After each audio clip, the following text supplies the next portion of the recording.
Muy bien, estamos aquí para recibirlos. Queremos hablar en esta ocasión sobre el año 2019, un año medio especial de transición o de claroscuros, como usted lo quiera ver, y queremos analizar al respecto. Invitamos para ello a dos personajes que nos van a dar elementos para poderlo valorar mucho mejor. Quiero dar la bienvenida a Soledad Durazo, que es un líder de opinión en diferentes espacios informativos, pero además catedrática de la Universidad de Sonora. Soledad, bienvenida. Gracias, Marco. Encantado de tenerte como siempre.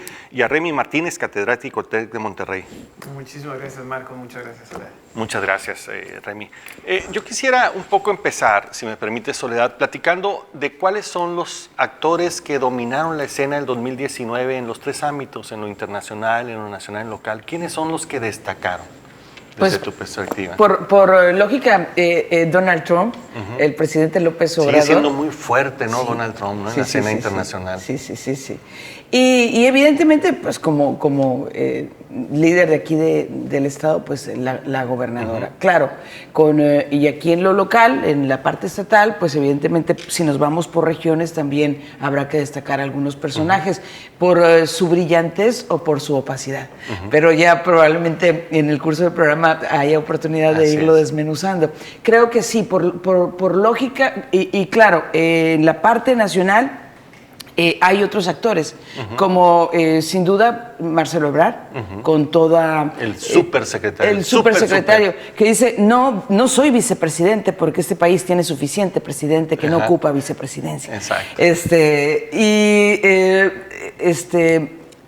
El negociador, José Sead. En los últimos días. Que nos sorprendió, ¿no? A todos con esta pues última... mira, ahí medio discreta su presencia, pero finalmente hasta donde ha trascendido, hasta donde se ha reconocido, fue pieza clave para lograr esta actualización del Tratado de Libre Comercio como lo conocíamos, o TECMEC como se conoce ahora.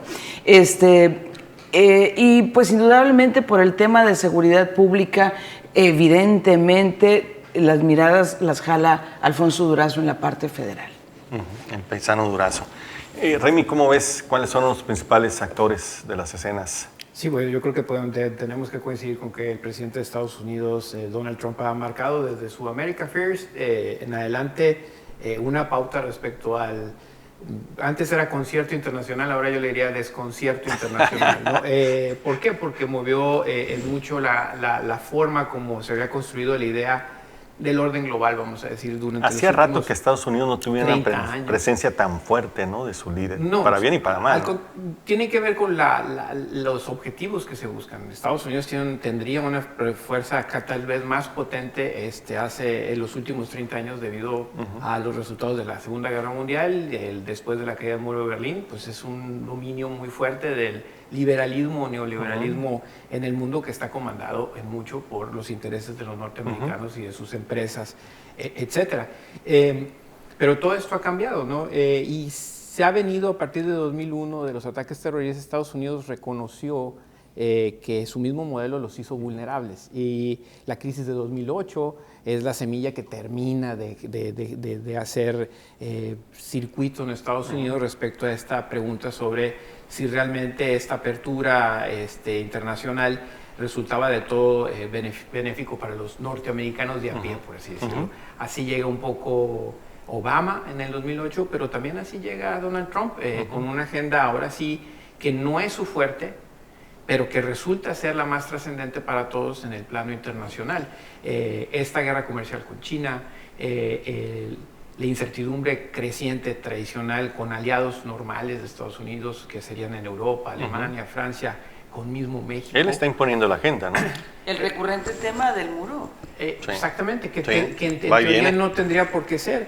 Ahora ya le surgió un par, y es una mujer, Nancy Pelosi, sin duda alguna es una política de mucha trayectoria en los Estados Unidos, y es quien le ha dado frente con una mayoría demócrata en el Congreso, y que ahorita que estamos hablando están discutiendo, al menos en el Congreso, el juicio de impeachment. Y eso también te habla de una situación compleja en los Estados Unidos de división.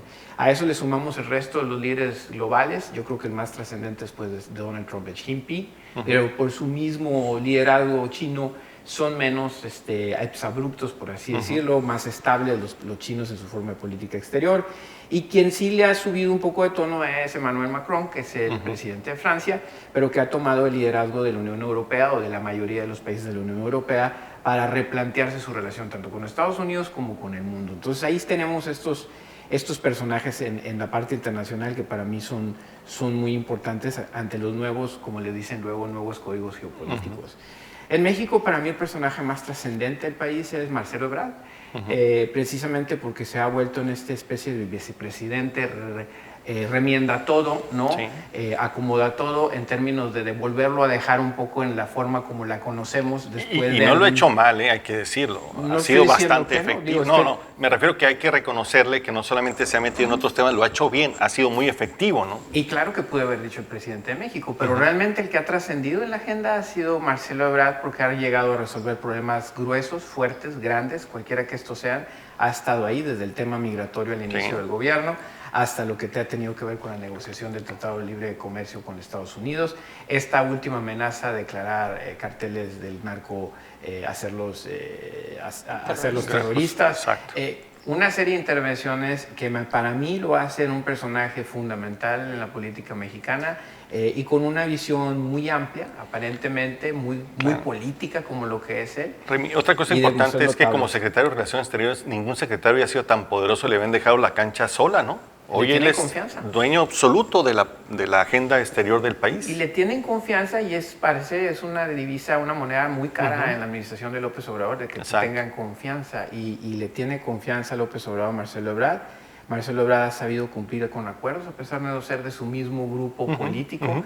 Y ahí está presente y ha salido avante de, yo creo, que los problemas más urgentes del país en los últimos meses. Ya no más falta que lo nombre secretario de Hacienda y luego secretario de Seguridad. En eso anda. Pero para eso también ha sido determinante la decisión del presidente López Obrador de mantenerse alejado de la escena internacional y dejarle prácticamente la cancha libre al secretario Ebrard. Creo que, a diferencia de los otros presidentes, pues, que compartían foros internacionales, que compartían canchas internacionales, no, la tiene sola. Exacto. Sí, en el exterior y desde México arreglando lo exterior. Exacto. Y también algunas cuestiones internas. Así es. Son estos nuevos presidentes. En Estados Unidos es un playbook, ¿no? O sea, un libro de jugadas muy parecido que tienen algunos presidentes que se acuden a una especie de nacionalismo y vamos a decir, renacimiento de la idea de la soberanía nacional para jugar hacia adentro del país con cierta popularidad y también jugar hacia afuera con un nivel de negociación diferente, ¿no? A algunos les funciona, a algunos no les funciona también. El presidente López Obrador no ha sido la excepción, está muy claro en sus conceptos, aunque los usa y los desecha cuando quiere. Por ejemplo, el caso de Evo Morales, ¿no? O sea, tiene su propio estilo, ¿no?, de ver las cosas. Estamos hablando sobre este 2019 que está por terminar. ¿Cuáles son estos claroscuros? Regresamos en un momento más con ustedes. Estamos de regreso, estamos hablando de este año que está por terminar. ¿Cuáles son los principales actores? Y ahora, Soledad, ¿cuáles son los principales sucesos que nos marcaron este año por terminar? Híjole, pues sobre todo creo que se ubican en el último tercio o el último cuarto del año. Está ¿verdad? muy intenso, ¿no? Sí, pues definitivamente marcó mucho, y sobre todo para regiones como la nuestra, el Culiacanazo y Bavispe. Exacto. Los de Barón. Sin embargo, eso no nos permita olvidar, por ejemplo, la explosión que se dio, fue a principios del año, ¿verdad? Sí. Enero del año. Toda la campaña contra el huachicol que puso en riesgo el abastecimiento de gasolinas en el país también, ¿no? Sí, y bueno, han sido sucesos y han sido declaraciones que han irrumpido en la escena y nos han jalado a todos los mexicanos prácticamente, a quienes nos dedicamos a esto, a hablar de esos temas. El presidente creo que ha consolidado un esquema, un estilo de comunicar que yo creo que le está dando muy buen resultado y se mantiene en buenos niveles de aceptación. Es desde su mañanera que se dicta la agenda del país todas las mañanas. Y desde su mañanera es que se crucifica o bien se perdona cualquier pecado. Dicen que hay un nuevo juego, tratar de hablar 15 minutos de lo público en México sin mencionar a López Obrador. Pues mira que yo creo que sí, es correcto eso. ¿No? O sea, en todo, es que hay que reconocer esa habilidad esa habilidad para comunicar, definitivamente.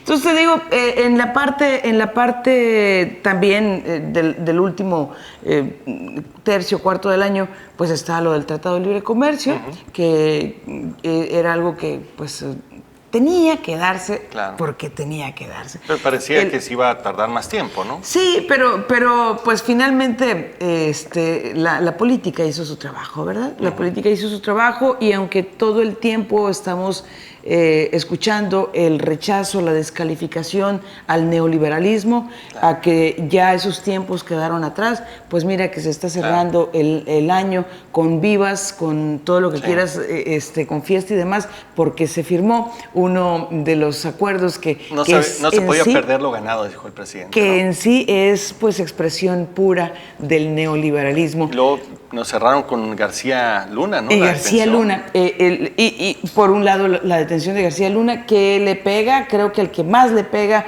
es a Felipe Calderón y al PAN. Esto renueva, sin duda, la esperanza de que se haga algo con la impunidad en nuestro país. Y esto le da fortaleza al discurso presidencial de que los malos son los que ya estaban antes y de que ahora está diferente. Esto también viene a subir la vara en cuanto a lo que los actuales funcionarios, sobre todo el gobierno federal, deben demostrar. Que no son de ninguna manera como los que se fueron. Lástima que la detención de García Luna se dio en Estados Unidos. Hubiera sido muy bueno que hubiera sido aquí en México, ¿no? Al menos hubiera salido la orden de aprehensión desde acá, ¿no? Pues sí, pero tampoco podemos desligar el tema, creo yo, de la firma de este acuerdo comercial. Como la salida de Evo Morales de México no puede desligarse de la firma de este acuerdo comercial. Exacto. ¿Cómo ves, Remy? Los sucesos. Pues yo creo que tenemos un 2019 muy intenso, ¿no? Muy intenso. Y parece que no termina de acabarse, ¿no? O sea, siguen yo creo las discusiones. Puede haber sorpresas todavía. En diferentes. Y yo creo que esto es mucho de cambio de gobierno en México, sin duda alguna, pero es un cambio de gobierno que también se apareja a todo esto que hablábamos al principio de los cambios a nivel global, vamos a decir, en la forma como los políticos, como un cambio de época, donde también hay muchas cosas que explotan, ¿no? Que salen a relucir, que no dejan de impresionarnos, y que en cualquier otra época, hace algunos años, nos hubiera tomado meses solamente un caso de cualquiera de todas las que está pasando. Apenas esta semana sale la millonada de dólares, trillones de dólares que costó la guerra en Afganistán sin un objetivo claro realmente para hacerlo. Pasa la noticia, seguimos a la otra, van a destituir al presidente, pasamos a esta, tenemos los casos que están en México, como lo que pasó precisamente en Sinaloa, lo que pasó también en nuestro estado en Sonora. La detención de Genaro García Luna para mí es algo bastante impactante en todos los sentidos. Sí, claro, en un corto plazo sí impacta a Felipe Calderón y su reciente actuación política, pues sin duda alguna bastante lastimada por esto. Pero también tiene mucho que ver con la gran vulnerabilidad que tiene el país respecto a los intereses del crimen y respecto a la mano que tiene discrecional Estados Unidos sobre nosotros, ¿no? El que lo hayan detenido en Estados Unidos tiene un significado. Él se sentía seguro allá y resulta que no estaba ni tan seguro, y que las cosas cambiaron. Y que eso sin duda alguna tendrá una repercusión en el país que la verdad sinceramente no me pudiera yo ni siquiera atrever a pronosticar. A ver qué pasa. Porque es algo verdaderamente fuerte que sigue alimentando lamentablemente la idea de la desconfianza y de la parte de la poca credibilidad. Remy, ¿cómo es también lo de Sudamérica? Bolivia, Chile, Argentina, también dio sus sorpresas, ¿no? Hay cambios. Pero hay cambios hacia no moderados, ¿no? O sea, lo que pasa en Chile, la justificación de que es un problema económico y que la desigualdad, pues la realidad es que si esas fueran las condiciones, pues no necesariamente es ahí. Pero sí vemos que estamos de lleno en esta época de la ira, ¿no? Vamos a decir, del rencor. En ese rencor social que de pronto se enquista en ciertos grupos y que contagia a otros más y que termina por generar un caos o una inmovilización como la que se presentó en Chile con este intento de aumentar el precio de un transporte. Y va a haber 1000 justificaciones.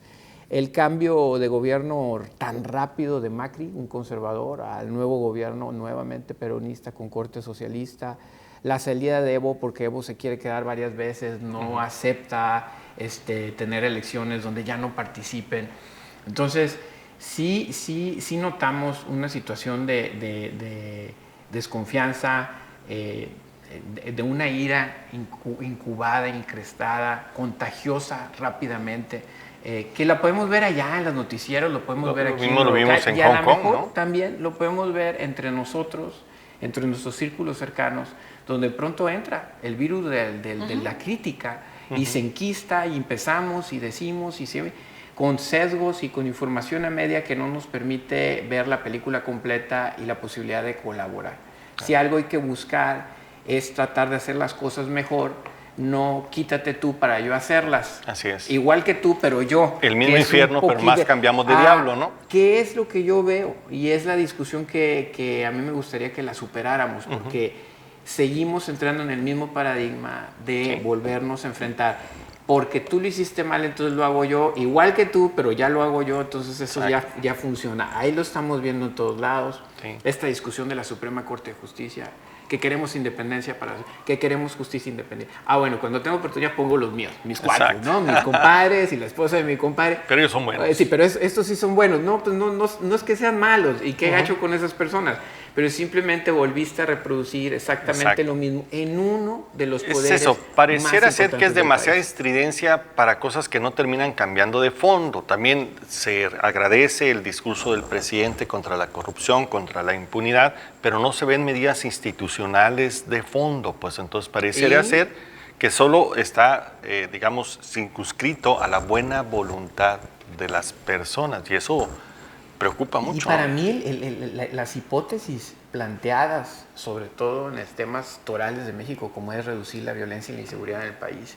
basada en reducir la pobreza para combatirla, resulta que no es. No es. O sea, no es suficiente, o no es la... No hay una correlación, no hay probado. No es la total correlación, vamos a ver, la causación, si tú quisieras. Y de pronto nos vemos desprotegidos porque resulta que la hipótesis no es correcta y el país corre en los mismos términos. Y eso yo creo que es una de las lecciones que este año nos deja. Hay cosas que creemos, pero que no son. Ahí vamos sobre el siguiente bloque. Vamos a seguir hablando sobre el 2019. Regresamos un momento más con ustedes. Estamos de regreso, estamos hablando de este movido 2019. Particularmente el segundo semestre ha sido bastante movidito. Ahora, yo me permitiría preguntarles sobre los saldos, Remy. En general, ¿cuáles son los saldos de este movido 2019 que está por terminar? ¿Qué qué nos demostró, qué cambió o qué está en proceso de cambiar o qué se está discutiendo a los 3 niveles, a nivel internacional, nacional y local? Pues fíjate que en una sociedad tan dividida, de veras que uno, cuando se le pregunta a uno de los saldos, tiene uno que ser muy responsable en reconocer que hay una óptica muy diferente en dos lados. Habrá personas que dicen que las cosas van bien, mejor, de forma optimista, y habrá otras personas que digan que verdaderamente esto está desbocado, ¿no? Y qué complejo eso, porque es difícil poderle llamar a la opinión de las personas sin caer en uno de los dos. Ahora, ¿qué diría que es bueno? Yo creo que lo bueno es que hubo transición de poderes pacífico en el país, como ya lo mencionaba, que tenemos un régimen democrático que puede llevar a tener buenas elecciones, que hay que reconocerlo, hay que fortalecer y hay que fortalecer esas instituciones que nos llevan a cabo procesos democráticos, para que estas diferencias de opinión y de observación se puedan dirimir en la única forma más o menos que tenemos para resolverlo, que es por vía de las elecciones. 2, la conformación de institutos como el legislativo, que tienen que ser más activos. La realidad es que al gran ausente de este saldo institucional en el país es el Poder Legislativo. El Poder Legislativo mayoritario, supuestamente por los partidos que representaron al presidente, ha estado ausente. La oposición institucional, las que tienen cargos, la verdad, sinceramente, más no ausentes. han salido, pero para nada. Y cuando han salido han sido muy cuestionados porque no se entiende muy bien. A veces son parte y a veces son oposición, ¿no? Entonces yo creo que estamos pasando en una época, si lo vemos así, estamos pasando en una época que probablemente sean 3 años un poco grises, porque realmente nadie sabe el rol que le toca. Ojalá que sea más acelerado el asunto. El otro saldo es que entre los acontecimientos internacionales, la política discursiva del presidente y también la económica, estamos en un proceso económico de recesión. Eso no ayuda nada a que nos podamos poner de acuerdo. Porque habrá quienes digan que económicamente necesitamos gastar más, Claro. habrá quienes digan que no y que debemos de bajar impuestos. Claro. Y habrá quien diga, no sé qué hacer, pero las cosas no pintan bien porque no tenemos para pagar la nómina, no tenemos para pagar el aguinaldo, o tenemos problemas serios porque vamos a tener que cerrar la empresa, o vienen cada año camadas de jóvenes buscando empleos.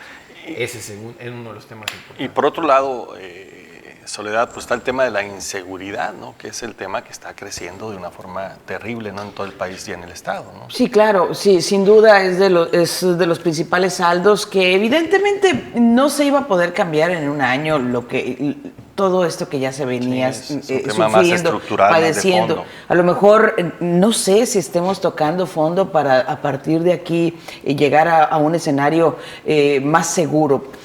A mí me preocupa la falta de respeto a la ley. Y justificada simplemente con la palabra presidencial, dicho con todo respeto. El presidente ya decía, Remy, en el bloque anterior cómo se ha venido conformando una Suprema Corte con esquemas que anteriormente se utilizaban y se criticaban y decían, yo no lo voy a hacer nunca. ¿Cómo llega la presidenta de la Comisión Nacional de los Derechos Humanos en un acto violatorio a la ley? Ella llega violando la ley. La ley Bonilla es otro ejemplo de, ahora sí que hacer bolita la palabra de ley y tirarla al bote de la basura. Entonces, ¿y cómo ese podemos citar? Sin embargo, es muy complicado en este ambiente de polarización en el que vivimos que ese mensaje permee, ¿sí? Precisamente porque estamos muy divididos, muy en los extremos. Efectivamente, faltan contrapesos. Probablemente el único contrapeso que ha encontrado el gobierno federal ha sido a través del presidente de la Coparmex, que es el que ha estado más insistente cuestionando y demostrando por qué las cosas, cuando se cuestionan, no están correctamente hechas. Los medios de comunicación. Los medios de comunicación, en espacios de opinión es donde se ve todo esto. Derivado de una investigación periodística a través de Animal Político, es que está Rosario Robles en la cárcel ahora. Pero no habría que sacar de este contexto el antecedente político de Rosario Robles y su ruptura con el grupo del actual presidente de la República. Quienes acusan venganza, ¿no? Sí, entonces eso, digamos, son los saldos negativos en términos generales. En términos de saldos positivos, pues yo creo que sigue habiendo esperanza en la gente. Sigue habiendo confianza en que aquí es un punto y aparte hacia niveles donde no haya tanta corrupción y que no haya y combate la impunidad. Eso levanta el ánimo, sin duda. Y hay otra cosa, el pueblo está enamorado. El pueblo está enamorado y cuando una persona, en este caso cuando una persona está enamorada, a veces no le entran razones. Si tu hija adolescente anda de novia y está muy enamorada y tú le dices, ese muchacho no te conviene por esto, ¿qué va a hacer? como decimos en el pueblo, se va a emperrar más. Claro. Se va a poner Estamos más emperrados en México, entonces. Entonces, sí, hay una circunstancia que nos tiene en este momento, derivado de toda la historia que venimos acarreando como pueblo, que nos tiene enamorados de la posibilidad de que las cosas cambien y mejoren. Sí. Y en consecuencia, lo que nos digan desde el nivel en que pueden cambiar las cosas, lo Somos vamos a tercos creer. en creer, ¿no? Lo vamos a, porque a lo mejor necesitamos, ¿sí? Necesitamos ese aliciente para seguir adelante. Aunque la economía nos diga que cero crecimiento. Aunque hay otros datos. Aunque hay otros datos, pues sí, efectivamente. La terca realidad, ¿no? Sí, y para aterrizar los pendientes o lo que veo en lo local. Vamos al siguiente bloque, para los pendientes. Ah, hay un cuarto bloque. Sí. Venga, pues. Muchas gracias. Regresamos un momento. Muy bien, estamos de regreso. Estamos analizando este 2019, un año movidito de muchas cosas en el plano nacional, internacional y también local. Ahora quisiera un poco preguntar, Soledad, ¿cuáles son, digamos, los pendientes o las cosas que tendríamos que poner mayor atención de cara al 2020? Los pendientes sin duda tienen que ver con la inseguridad y con la parte económica. En la inseguridad creo que es evidente lo que estamos viviendo y creo que el reto pues es bastante fuerte. No hay recursos que alcancen y además en la parte económica también el Estado pues se ha visto muy castigado con lo que se refiere al presupuesto federal. Y ligo el tema de inseguridad con la parte económica para centrarme en un tema que ha sido o que está en la opinión pública los últimos días, derivado del anuncio de la inyección importante que va a haber para Bacadehuachi concretamente con la explotación o para la explotación de la mina de litio. Se habla de la generación de 1,200 empleos, que simple y sencillamente es doblar la cantidad del municipio. Pero podría significar para la cantidad de población del municipio. Pero podría significar para la región serrana la posibilidad de fuentes de empleo, etcétera, etcétera. Sin embargo, no debemos olvidar que esta región, la región serrana, desde hace muchos años es territorio dominado por el crimen organizado, por el narcotráfico. Y algo se tendrá que hacer en ese sentido. Yo creo que es una buena noticia que vengan más empleos, que vengan más recursos, pero también no podemos olvidar esa otra amenaza, ¿no? Sí. Sí, y el presupuesto definitivamente muy, muy golpeado. El presupuesto federal para el Estado muy golpeado. En general, 68%, si no mal tengo el dato, 68% del presupuesto federal se va a 6 estados que son gobernados actualmente por Morena. El resto del presupuesto se queda en los otros estados. Es decir, o sea... Sí, hay evidencia pues que más de lo desafortunadamente mismo. no se puede soslayar. ¿Cómo ves, Remy, cuáles son los pendientes para el 2020 donde tenemos que poner atención? No, pues hay muchos, ¿no? Y yo creo que va a ser muy cortito el corte que tengamos entre pasar 2019 a 2020, como antes lo veíamos, ¿no? Que había como un espacio muerto, por así decirlo, de acción gubernamental. Yo creo que lo primero que hay que hacer es recuperar esta parte de la confianza y estabilidad en el país como un país que así se ha constituido en los últimos 20 años, que tiene que ver con un país abierto en términos de inversiones, en términos de su conectividad con el mundo. Yo creo que tenemos que reconsiderar la pieza de legislación de este nuevo tratado. Esperaremos que el Senado de los Estados Unidos lo pueda ratificar el próximo año en algún momento, y eso va a ser una noticia positiva. El presidente de México está dispuesto a dar lo que sea con tal de que esto se mantenga, y yo creo que esa es una noticia positiva. Dos, yo creo que ojalá que tanto círculos ciudadanos como las partes institucionales, en este caso legisladores locales y legisladores federales, repiensen este tema del gasto público, ¿no? Tanto del ingreso como del gasto público, para generar esquemas novedosos que dejen contentos, o al menos de acuerdo a las necesidades de cada comunidad. Yo creo que eso es lo más importante.